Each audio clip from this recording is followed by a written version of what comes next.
The good news is that there's not many people that are dolphin. It's said to be about 5 to 8% of the population. But the bad news is there's no real recommendations and you can't get the same value out of this video that you would get if you are any of the other ones where I can kind of tell you, here's roughly where you want to try to wake up and try to go to bed.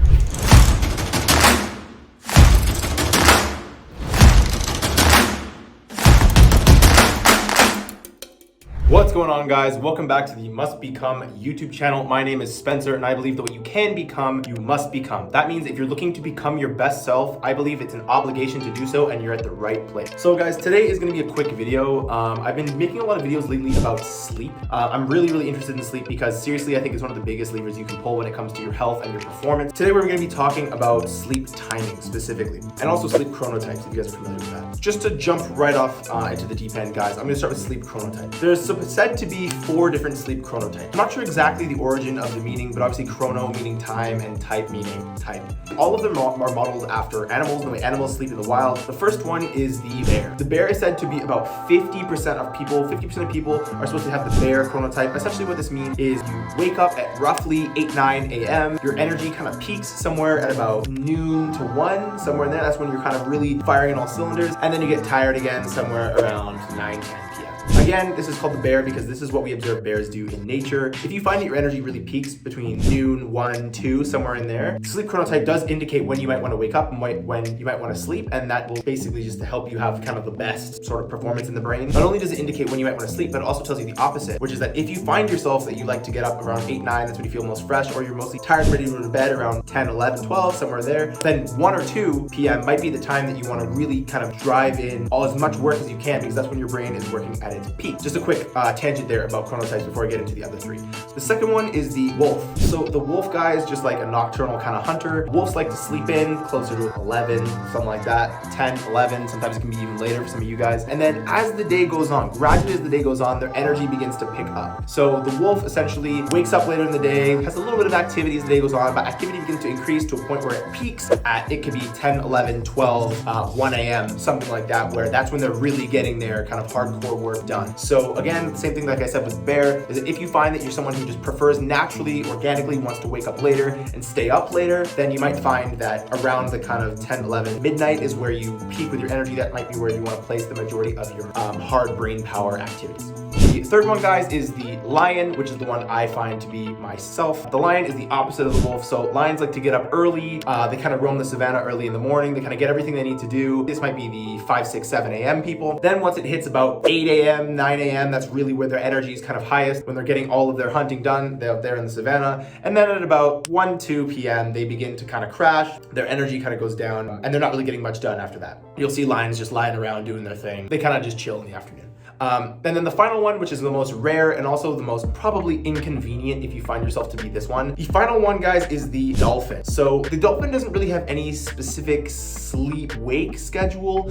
It kind of just sporadically falls asleep at different times once it's kind of just hit its major capacity and it's ready to just tucker out kind of thing. It's just tucker it out once it closes its eyes, I guess. Again, it'll kind of wake up sporadically where, it wakes up and it's just ready to do what it has to do. Get that done with. That might be a 2-3 hour spurt and then back to sleep. You know, dolphins are very sporadic. So again, depending on which chronotype you are, I want to reiterate what I said a moment ago, which is that not only does it tell you kind of maybe when you might want to wake up and might want to go to sleep if you find that you're really energetic at a certain time. So again, back to the bear, if you're really energetic and you have, the majority of your brain power and all that kind of stuff, you want to do the most demanding tasks. Your body naturally wants to do them at maybe 1, 2, 3 p.m., somewhere in there, or maybe noon, something like midday kind of thing. Then you might find it very beneficial to wake up at 8, 9 and go to bed closer to 10, 11, somewhere in there. Similar for the wolf, is a later riser and a later sleeper with a lot of work kind of scheduled closer to the evening. Then we have the lion, which is the opposite of the wolf, gets up really early, goes to sleep really early, which is kind of like me. I get up really early, which we're gonna get to in a second. The last one we have, guys, is the dolphin, where I don't really have anything for you. The good news is that there's not many people that are dolphin. It's said to be about 5 to 8% of the population. But the bad news is there's no real recommendations and you can't get the same value out of this video that you would get if you are any of the other ones where I can kind of tell you, here's roughly where you want to try to wake up and try to go to bed, or try to schedule your most demanding work based on when you organically wake up and organically want to go to bed. I will mention before getting into this kind of last topic here that some people don't fit exactly into any one of them, and kind of the time of year, time of life, all this different stuff can kind of play with it. But again, I really recommend trying this out to see if you find any value here. There is a lot of stuff online about sleep chronotypes.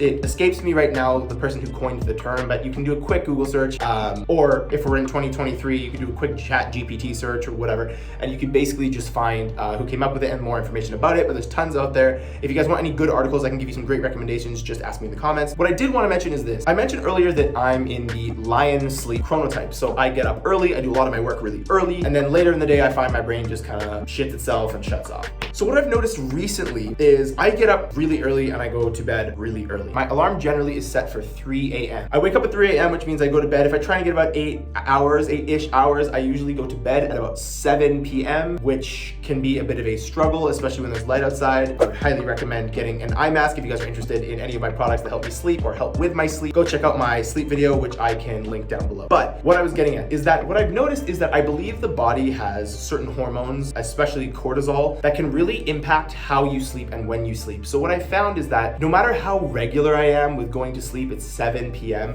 I always find that somewhere between maybe midnight and 1:30 a.m., I'm just wide awake. I can't sleep. I'm wide awake. I'm energized, and I can feel that I haven't quite slept as much as I would like to, but my brain is wired. I'm just super awake and ready to go. I find that when I go to bed at somewhere like closer to the maybe bear time, where I kind of go to bed maybe at 11, if I'm really pushing it, maybe midnight. If I go to bed there, that doesn't happen. I don't wake up in the middle of the night with that. I think that's because I'm more maybe in line. My hormones are more in line with the circadian rhythm.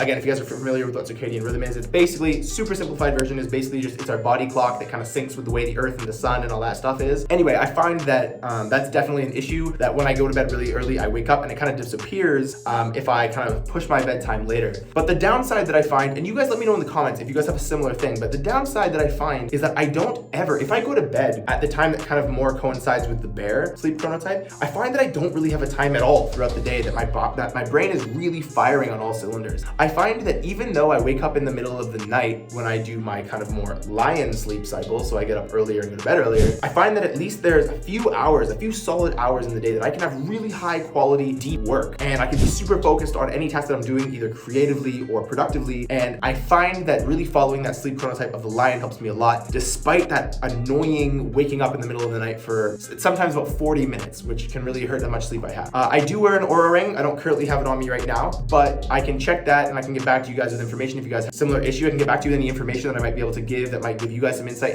into your own sleep. But like I said, guys, if you guys have any sort of comments about this happening to you guys or any questions about sleep chronotypes, leave them down below. Leave a like. Let me know that I have other lions in the pack, or in the pride, I should say. Yeah, guys, that's basically all the video. My name is Spencer from the Must Become YouTube channel.